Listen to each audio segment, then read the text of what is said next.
Freshers versus repeaters, किसके ज्यादा chances होते हैं सर्विसेज सिलेक्शन बोर्ड में रिकमेंडेशन के? डिफेंस एस्पिरेंट्स, ये एक सवाल बहुत सारे डिफेंस एस्पिरेंट्स के जहन में घूमता है। हर बार, हर महीने 2 महीने में मेरे पास व्हाट्सएप पे हजारों ऐसे मैसेज आते हैं जो एक सवाल, जिसमें ये कॉमन सवाल होता है कि भैया फ्रेशर के ज्यादा चांसेस होते हैं या रिपीटर्स के सर्विसेज सिलेक्शन बोर्ड में? सबसे पहले, आर्मी, एयरफोर्स, नेवी में, फौज में अफसर बनने के लिए सर्विसेज सिलेक्शन बोर्ड बने हुए हैं, जिनका मुख्य रूप से काम है सिलेक्शन करना, ना कि रिजेक्शन करना। यानी कि एक कैंडिडेट एक बार आया है या एक कैंडिडेट 10 बार आया है, सिलेक्शन बोर्ड को इससे कोई लेना देना नहीं है। वो पोटेंशियल कैंडिडेट्स ढूंढ रहा है जिनमें ऑफिसर लाइक क्वालिटी होती है। अब मैं बात करता हूं फ्रेशर और रिपीटर के डेफिनेशन के बारे में। बहुत लोग ये सोचते हैं कि जो पहली बार एसएसबी देने जा रहा है वो ही फ्रेशर कहलाता है। मैं आपको बता दूं, जो कैंडिडेट पहले दिन ही स्क्रीन आउट हो जाता है, पहले दिन ही सिलेक्शन बोर्ड उसको कह देती है कि तुम स्क्रीन इन नहीं हो पाए, वो दोबारा अपने घर चला जाता है, वो जब पुनः एसएसबी इंटरव्यूज देने दोबारा जाता है, फिर भी वो फ्रेशर ही कहलाता है, वो रिपीटर नहीं कहलाता। क्यों? क्योंकि उसने स्टेज 2 यानी कि साइकोलॉजिकल टेस्ट नहीं देखा, जीटीओ टेस्ट नहीं देखा, पर्सनल इंटरव्यू नहीं देखा, कॉन्फ्रेंस नहीं देखा, तो ऑटोमेटिकली उसको सिलेक्शन बोर्ड के प्रोसीजर्स के बारे में नहीं पता है, तो ऑटोमेटिकली वो फ्रेशर की ही गिनती में आता है। अब बात करते हैं रिपीटर्स की। डिफेंस एस्पिरेंट्स, जो रिपीटर्स होते हैं वो कैंडिडेट्स होते हैं जो कॉन्फ्रेंस आउट हो जाते हैं, यानी कि स्टेज 1 पास करते हैं, स्टेज 2 में जाते हैं, साइकोलॉजिकल टेस्ट देते हैं, जीटीओ टेस्ट देते हैं, इंटरव्यू देते हैं और कॉन्फ्रेंस तक पहुंचते हैं। अब रिपीटर्स के साथ स्ट्रेंथ क्या है? रिपीटर्स के साथ स्ट्रेंथ है, कहीं ना कहीं एसएसबी का पूरा प्रोसीजर उनको पता है, तो वो कॉन्फिडेंट है। वहीं फ्रेशर्स नर्वस हैं। कहीं ना कहीं जो रिपीटर्स होते हैं उनको पूरा का पूरा services selection board interview process पता है। कई बार तो त्रिशूल डिफेंस एकेडमी में जब रिपीटर्स आते हैं तो वो बोलते हैं कि सर हमारा ये वाला टेक्निक गड़बड़ हो गई थी, यानी कि उनको अपनी मिस्टेक्स भी वो एनालाइज कर लेते हैं। तो ऑटोमेटिकली एक बार रिपीटर जब अपनी मिस्टेक्स एनालाइज कर लेता है तो दूसरी बार जब जाता है तो उन मिस्टेक्स पे काम करके जाता है।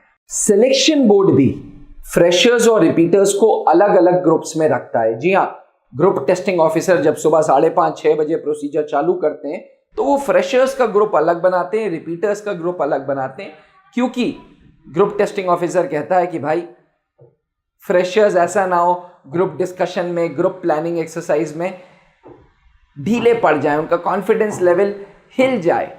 इसलिए ग्रुप टेस्टिंग ऑफिसर भी फ्रेशर्स को अलग एनालाइज कर रहा है, रिपीटर्स को अलग एनालाइज कर रहा है। वहीं इंटरव्यूइंग ऑफिसर भी PIQ फॉर्म के बेसिस पे उसको पता चल जाता है कैंडिडेट फ्रेशर है या कैंडिडेट रिपीटर है।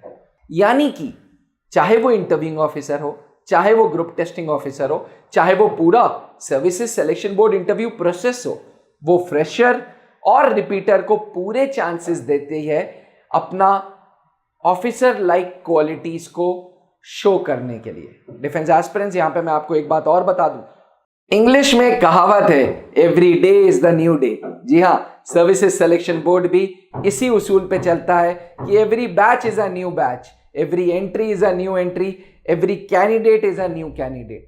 आपके पास्ट एक्सपीरियंसेस से आपको नहीं तौला जाता, इसलिए अगर आप फ्रेशर हैं या आप रिपीटर हैं, आपको सिलेक्शन बोर्ड पूरा फेयर चांसेस देगा हर एक टेक्निक में परफॉर्म करने के लिए। त्रिशूल डिफेंस एकेडमी में अक्सर 3-3, 4-4, 5-5, 8-8 बार जो एसएसबी फेस करके आए हैं वो आते हैं, वो अपनी प्रॉब्लम्स को एनालाइज करते हैं, उस पर काम करते हैं और रिकमेंडेशन पाते हैं। जैसे एनडीए 157, जैसे NDA 152 recommended candidate, all India rank 28 Shoumik.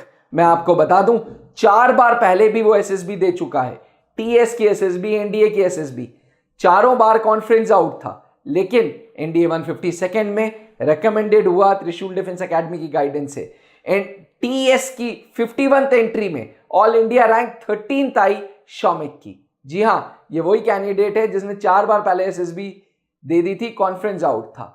Aspirants, ultimately अगर आप अपने ऊपर काम करते हैं, अपनी प्रॉब्लम्स को एनालाइज करते हैं, उनमें सुधार करते हैं, अपनी हैबिट्स को चेंज करते हैं और सिलेक्शन बोर्ड को आपके अंदर ऑफिसर्स लाइक क्वालिटीज दिखती हैं, तो फिर चाहे फ्रेशर हो चाहे रिपीटर हो, कोई गल नहीं, आपको परेशान होने की जरूरत नहीं है, क्योंकि सर्विसेज सिलेक्शन बोर्ड बैठा है रिकमेंडेशन के लिए।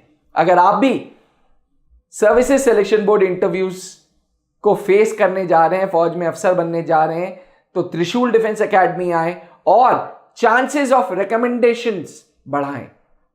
20 सालों में 650 से ज्यादा अधिकारी फौज को देने के बाद त्रिशूल डिफेंस एकेडमी एक ट्रस्टेड नाम है डिफेंस एस्पिरेंट्स की कम्युनिटी में। बने रहिएगा त्रिशूल के साथ। आशा करता हूं कि अब ये शक दूर हो जाए, फ्रेशर हो या रिपीटर, एसएसबी पूरे चांसेस देता है। थैंक यू, जय हिंद। अब डिफेंस एग्जाम क्रैक करना हुआ और भी आसान, त्रिशूल डिफेंस एकेडमी लेकर आए हैं बिल्कुल ही एडवांस लर्निंग ऐप। तो आज ही ज्वाइन करें और स्टार्ट करें अपनी ऑनलाइन क्लासेस।